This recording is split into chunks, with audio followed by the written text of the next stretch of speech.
New India live के दर्शकों नमस्कार। दर्शकों में सुनील मान। दर्शकों, इनेलो नेता उमेद लोहान जी आज हमारे साथ हैं, करेंगे उनसे खास बातचीत। लोहान साहब, आपका स्वागत है। धन्यवाद सुनील भाई, आपके भी तमाम दर्शकों को मेरी ओर से नमस्कार, बहुत बहुत शुभकामनाएं। लोहान साहब, आज स्थापना दिवस है इनेलो का, तो लोगों को क्या संदेश दिया है? लोगों को यही संदेश देने का काम किया है पूरी पार्टी के नेतृत्व ने कि जो लोक दल से जुड़े हुए लोग हैं, चौधरी देवलाल के समय से, चौधरी ओम प्रकाश चौटाला के टाइम से पीढ़ियों से इस पार्टी के साथ जिन्होंने संघर्ष किया है, पार्टी का मान सम्मान बढ़ाया है, पार्टी की ताकत बढ़ाई है, किसी वजह से उसमें पार्टी की भी गलती हो सके है या कोई व्यक्तिगत गलती भी हो सके किसी की, वो पार्टी से दूर चले गए हैं, वो अपनी पार्टी में लौट के आए। यहाँ उनको पूरा मान सम्मान मिलेगा और उनके यहाँ आने से हरियाणा प्रदेश का किसान मजबूत होगा, मजदूर मजबूत होगा और शिव पार्टी के कार्यकर्ता मजबूत होंगे। और जब पार्टी सत्ता में आएगी तो जो कोर कसर पीछे रहेगी थी उसको पूरा करने का काम पार्टी का नेतृत्व करेगा। पिछले दिनों अजय चौटाला जी ने बयान दिया था कि इनेलो और जेजेपी रेल की पटड़ी की तरह दो पटड़ी हैं, कभी एकजुट नहीं हो गए। एक पीछे आवाज़ चली थी कि भाई दोनों पार्टियां एकजुट हो सकती हैं, इस पर आपका क्या सोचना है? देखिए, वैसे तो एक परिवार का मामला है ये, और अजय चौटाला आज जहां राष्ट्रीय अध्यक्ष हैं जननायक जनता पार्टी के, वो परिवार में बड़े भाई भी हैं और उन्होंने भी तमाम आकलन करके परिस्थितियों का किसी वजह से ये बयान दिया होगा तो उस हिसाब से वो ठीक ही दिया होगा।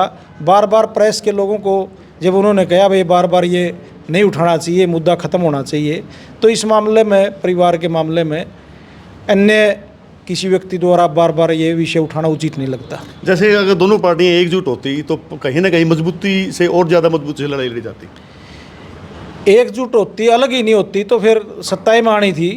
आपकी बात जायज़ है, लेकिन एक बार अलगाव हो गया और उसके बाद जो पार्टी के जो बड़े नेता इस में राय रखते हैं अपनी, वही मायने रखती है। क्योंकि जो इनेलो का जो एक वोट कैडर था ना, वो सारा का सारा जो किसान वर्ग का, मजदूर वर्ग का जो था वो बट गया है। ऐसे में कभी सोचा कि भाई हम सत्ता के नज़दीक कभी जाएंगे? बिल्कुल, सत्ता के नज़दीक तो हम 2029 में जाएंगे, 100% जाएंगे, क्योंकि जो कांग्रेस का वोटर था वो भारतीय जनता पार्टी में चला गया और जो इंडियन नेशनल लोकदल का वोट था वो कांग्रेस में चला गया।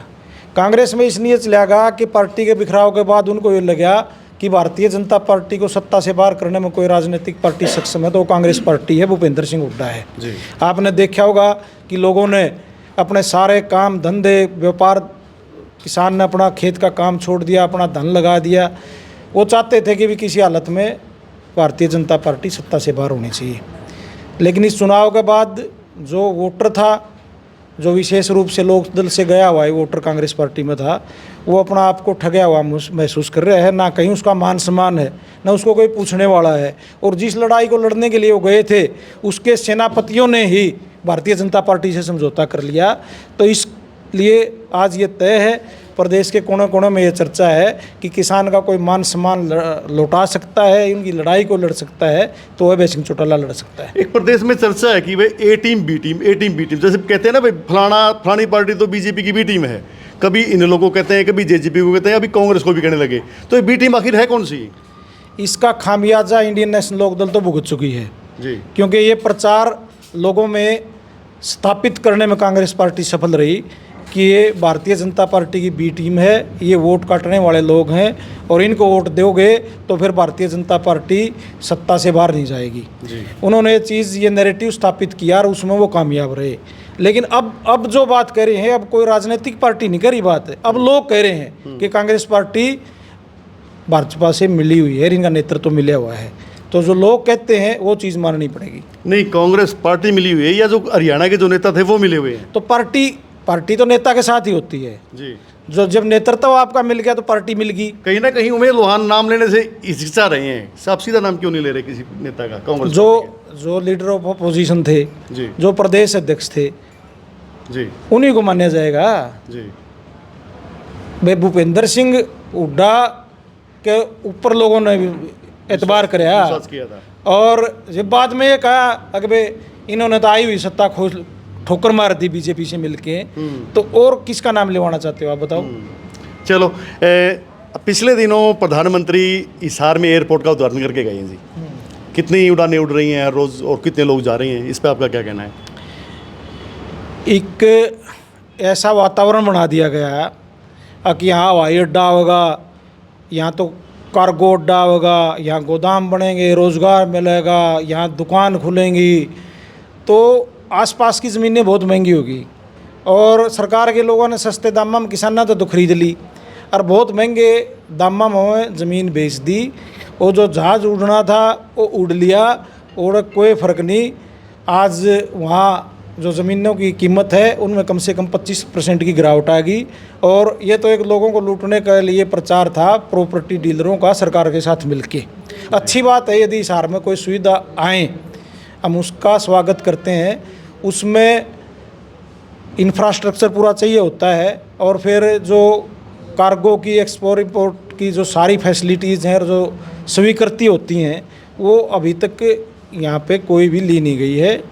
अभी तो आप देख रहे होगे कि जो भी 2-3 उड़ानें शुरू की गई हैं उनके प्रति भी ज़्यादा उत्साह नहीं है। और एक ही जहाज़ है चौथी कुआं अयोध्या का नहीं छेड़ते हैं, कुछ दिल्ली का नहीं छोड़ते हैं, नहीं आंदा 1.5 घंटा लोग उरे बाट देखे जाए। इतनी हाड़ में तो इसमें गाड़ी में पहुँचे लोग जितनी हाड़ में नहीं जाए जावे नहीं, ये गाड़ी में बिक जाए और उसे 4-5 आदमी जाओ बैठ के अपना। यानी जो एयरपोर्ट है ये जो खेत में ड्रावा लगाते हैं ना, वो ड्रावा वाला काम है क्या? फिलहाल तो वही है, लेकिन इतनी ज़मीन दी है हरियाणा सरकार ने 7200 एकड़ मुफ्त में। और यहाँ एक बहुत बेहतर तरीके से एयरपोर्ट बन सकता है क्योंकि दिल्ली पे बहुत प्रेशर है।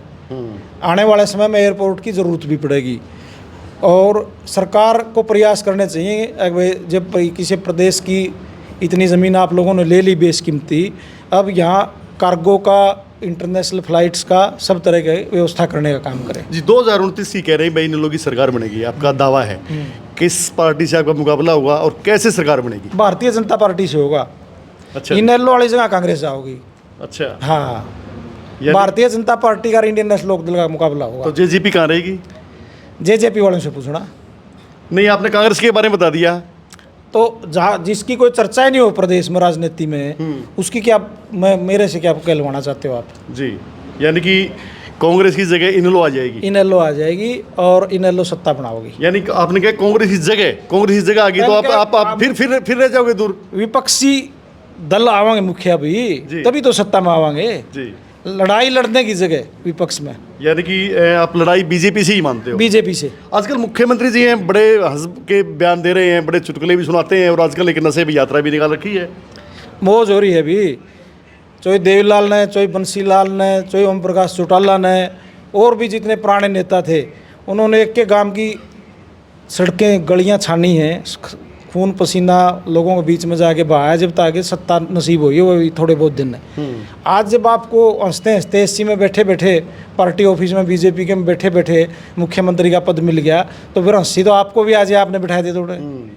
बिल्कुल है, फिर तो चुटकुले आऊँगे। अच्छा, इन लोगों का जो क्रेज रहा ना, स्टार्टिंग जो उसका वर्कर था, लड़ाई लड़ने वाला था सड़कों पे उतर के, आजकल वो दिखाई नहीं दे रहा।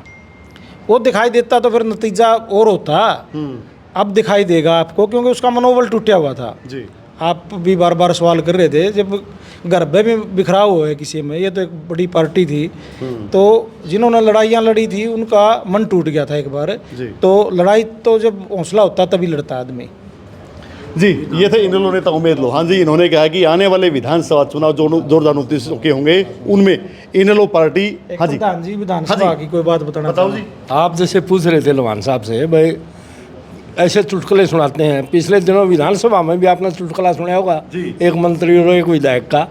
कितना मजेदार चुटकुला था। बताओ जी, आप बताओ क्या था? आपने पता है हमसे ज्यादा। नहीं, नेता लोग बताते जी, अब तो प्रश्न पूछते हैं। ला बता दिया आपने, जरा मेरा है। नहीं, फिर भी आपने लालून से भी संबंधित है वो। अच्छा, नहीं, गौतम की बात कर रहे हैं क्या? आप देख लो किसकी बात है, आपने सारा बेरा है। नहीं, मुझे तो पता दर्शक कोई काम की बात थी। सिसाई जी, जो आप कहना चाहते हैं ना दर्शकों को, ये मेरे को आपको तो पता है, दर्शकों को बताओ आप। बस आपके माध्यम से सबको पता लग गया जी।